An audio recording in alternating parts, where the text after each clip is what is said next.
Chapter 20 of The Princess Galva by David Whitelaw. This LibriVox is in the public domain. Chapter 20 The Boat from the Mainland. If the days hung heavily upon the heart of the captive in the castle on the Alcador road, they hung no less heavily upon the man who waited in Venta Villa. The culpability of one's actions is too often determined by the worldly success, or otherwise, which attends them, and Edward Povey was experiencing some bitter moments. Had Galva been firmly and happily seated in the grand throne room up there in the palace, he would have carried his head high and have looked upon himself as a hero, and his usurpation of the character of Sidney Kaiser as a meritorious act. But under the existing circumstances he cursed himself for a meddlesome idiot, or worse, and prayed that he might suddenly awake to find himself dozing over the corner desk in the dingy Eastcheap counting house, or in his shabby armchair in the front room at Belitha Villas. Hitherto he had accepted his present luxurious surroundings as due to him for the trouble he was taking. Now each item of them became a stab. The well-cooked dinners which he took miserably with Anna Paluda seemed like to choke him, and the dainty hangings of his little bedroom, overlooking the bay, became a physical torture to him. The letter sent him by Jasper Jarman also rankled deeply. He wished he had kept the letter now, that he might read it again and again as penance. By a stroke of ill fortune, Señor Luazo was confined to his room with an attack of gout, and the fashionable physician who attended that estimable gentleman had made it clear to Edward that his patient was not to be disturbed. Any help or even advice from that quarter was out of the question. But Mr. Povey had not been content to rest in idleness. As far as it was possible he had acted. Disguised, he had ingratiated himself with the landlord of the Three Lilies, and had spent hours together behind the little curtain of the window of the room vacated by Uncle Jasper, which overlooked the house and gardens of Gabriel Dasso. He had, however, gained little by this, save one important point, the certainty that Lieutenant Mozara was without doubt malingering in the matter of his injuries. The gallant officer, thinking himself secure behind the high walls of Dasso's garden, had relaxed his precautions. Twice the watchful eye at the window opposite had seen the crutch discarded and the black silk sling hanging empty. Beyond the comfort derived from this confirmation of the suspicions which Anna Paluda had planted in his mind, Edward could make no use of the information gained. Any day now he might receive an answer to the letter he had sent to M. Brea in Paris, and until that came he was loath to act. He felt that with the help of the Duc de Choleaux-Lasuer he would be more than a match for the conspirators. At the same time, for Galva's sake, he determined that should no word reach him within the next 3 days, he would put the matter before the British Council. He had met the monocled nonentity who represented the interests of Great Britain in the island kingdom. Señor Luazo had introduced them in the café attached to the casino, and Edward had not been impressed. The consul did not appear to him to be a man to lean on in any great emergency.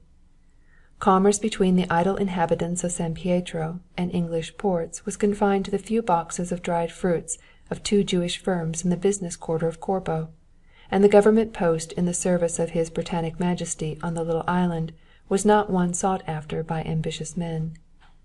No, on second thoughts, Edward did not feel inclined to disturb the alcohol-engendered case of the Honorable Bertie Traverson unless it became absolutely necessary.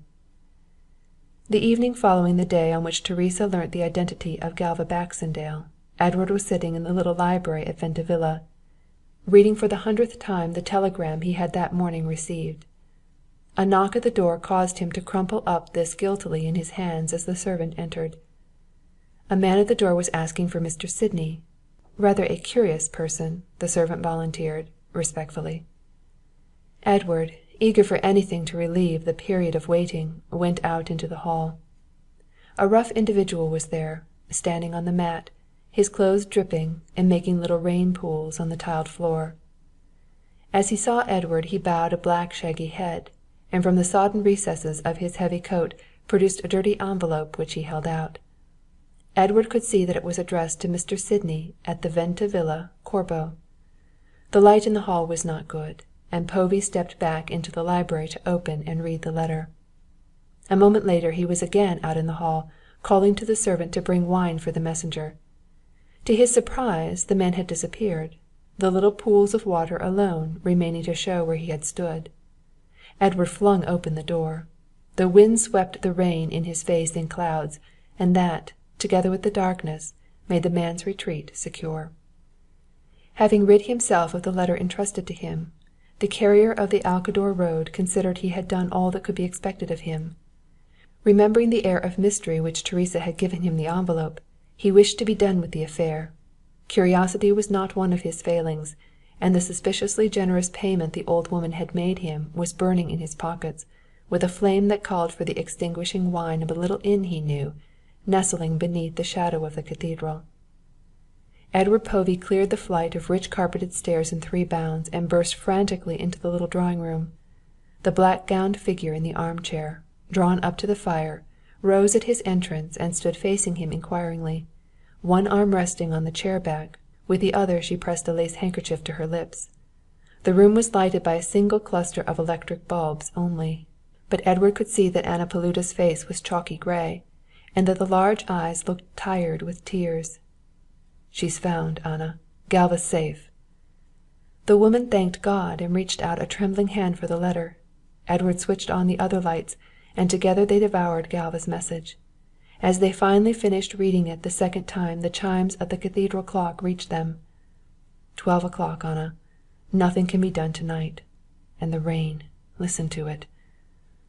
Anna sat silent for a moment, gazing out through the blurred panes at the inky blackness beyond.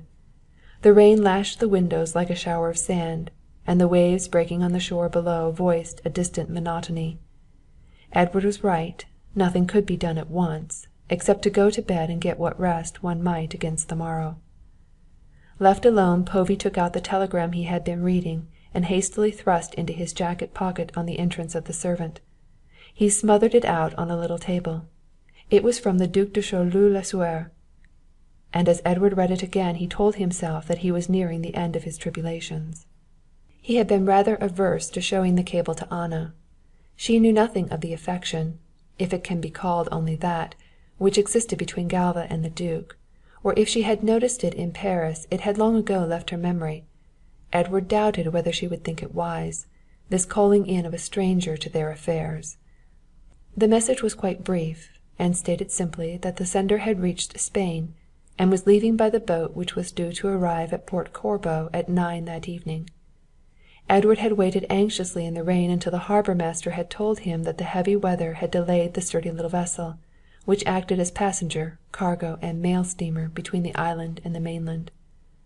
The man had said that she had not yet passed the point at the arm of the bay, where the alternate red and white flashes of the distant lighthouse showed dimly through the driving rain.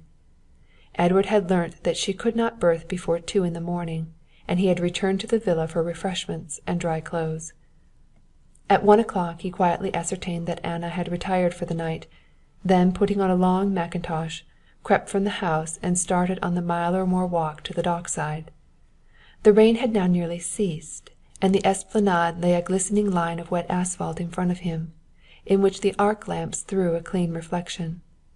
The wind still blew in fitful gusts, scattering the raindrops from the leaves of the trees that bordered the pavement. The promenade was deserted, save for a few waiting motor cars and carriages outside the casino. From time to time a whistle would call one of these up to the entrance, and Edward would catch a glimpse of black-coated men holding umbrellas over the dainty figures of lightly cloaked women who, with skirts well bunched up over the slender ankles and high-heeled shoes, made a dash for the carriage door. Here and there were shuffling figures edging along in the shadows. These were the denizens of the hinterland of Corbo, night-birds who crept out to the fashionable haunts in the dark hours, bent on plunder, or perhaps the honest earning of a little of the money which was so freely spent there. Past the opera house and the gardens the way became darker. The arc lamps became further apart, and the few cafes that were still open showed sleepy waiters standing moodily behind the great plate-glass doors, waiting for the stragglers to depart. As Edward walked on he thought of the coming interview, debating within himself whether or no he should acquaint the new arrival with the true state of affairs. He felt that the secret was not altogether his own, and now that he had heard from Galva that she was safe and in no immediate danger, he said that there was no need to act hurriedly. He rather wished, in fact, that he had not been so hasty in writing. The Duke would be useful, certainly, but he complicated matters. As he neared the dock the way became increasingly difficult. The powers that be in the island of San Pietro made up for their lavish pandering to their rich visitors by altogether neglecting those portions of the town that lay remote from the casino. Short, narrow streets, the houses of which seemed tumbling in on one another in the darkness, straggled down to the waterside. In places the particular road which Edward had taken was so steep that rough slabs of granite had been crudely laid down in a series of steps, broad and shallow, down which he stumbled dangerously. The houses, for the most part, were in darkness, save where here and there an open door silhouetted the shrouded figure of a woman who would whisper to him as he hurried past. A party of Swedish sailors were quarrelling under the hanging oil lamp of an inn, the doors of which were being hastily shut and bolted. Edward passed unnoticed, and in a moment emerged on the broad cobbled wharf. Here, doubtless with a view of favourably impressing arriving visitors, the powers that be proved more prodigal with illumination, and a row of arc lamps showed the misty forms of a few tramp steamers huddled up to the dock edge. A little knot of seamen and luggage touts stood looking out toward the open sea. From one of the boats a wheezy concertina was accompanying a rich tenor voice, singing an old English ballad. His friend, the harbour master, was not to be seen, but Edward learnt from one of the seamen that the Spanish boat was expected to be alongside in the course of half an hour. He could hear the siren booming dismally. Edward Povey buried his chin more deeply between the storm collars of his mackintosh and waited, pacing up and down in the raw, damp mist. End of chapter 20.